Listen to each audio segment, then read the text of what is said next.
mbokk yi ñu ngi leen di nuyu di leen ziar di amati mbégte jàkkaarloog yéen ngir jox leen seen xibaar météo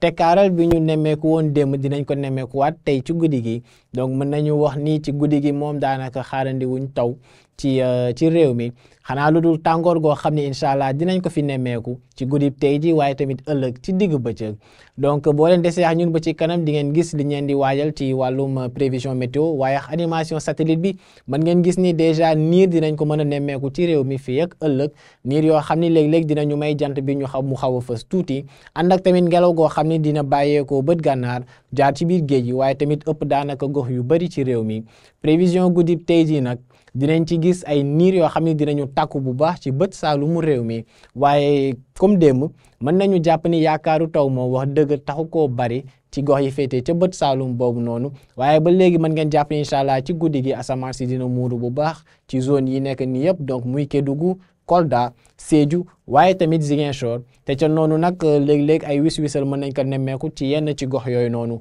lii des ci réew mi moom mën nañ wax ab tekkaara lañ nar a gën a nemmeeku waaye nag ñi dëkkee ca boori penk réew mi boori Matam Bakel mën nañu jàpp ni incha allah foofee guddi gi dina tàng ndax température yi dinañu xaw a kawe tuuti température yi 20 degré ak juróom-ñaar moo nar a doon li gën a néew ci li ñu nar a nemmeeku ca boori Matam Bakel moom 20 degré ak juróom-ñett incha allah la yaakaar am waaye boo leen xoolee tamit température yi 20 degré ak juróom-ñaar googee dinañ ko nemmeekuwaat ca Fatick ak i Kaffrine muy ci digg réew mi boori Ndakaaru Thiès ak Mbour température yi lu ñu wàcc ci 20 degré ak juróom lañ nar a toll jàpp 20 degré ak juróom benn comme diggante Ndakaaru ak Mbour Saint-Louis tamit ak Podor dinañ am ku ci nekk 20 degré ak juróom ak ngelaw goo xam ne donc dina jugee géej nar a ëpp gox yi féetee ca boor boobee buñ demee ba ci ëllëg incha allah digg bëccëg gi moom dina tàng dina wéy di tàng sax nag la ñuy wax donc jàppalee ni penk moom guddi gi nu muy tàngee noonu la nar a tàngee incha allah ëllëg ci digg bëccëg donc lii di penku bi yëpp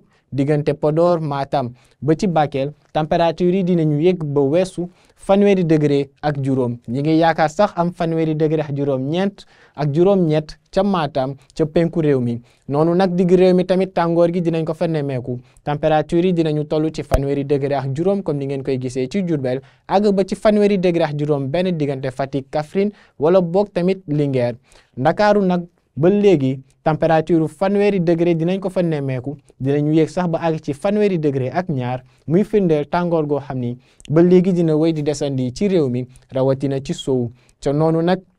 gis ngeen ni incha allah taw yi yaakaar nañ ñu dellu si waat ëllëg bu ñu demee ba ngoon jàpp guddi taw yi dinañu ñëw diggante Kolda jàpp Kédougou mën fa ànd ak dënnu ca noonu nag dinañu xaw a yéeg tuuti ba mën a laalaale Tambacounda waaye waliyaan laal lii des ci boori Casamance googee diggante Sédhiou ak i Ziguinchor ci ngoon jàpp guddi lii des ci réew mi nag mën nañu wax ni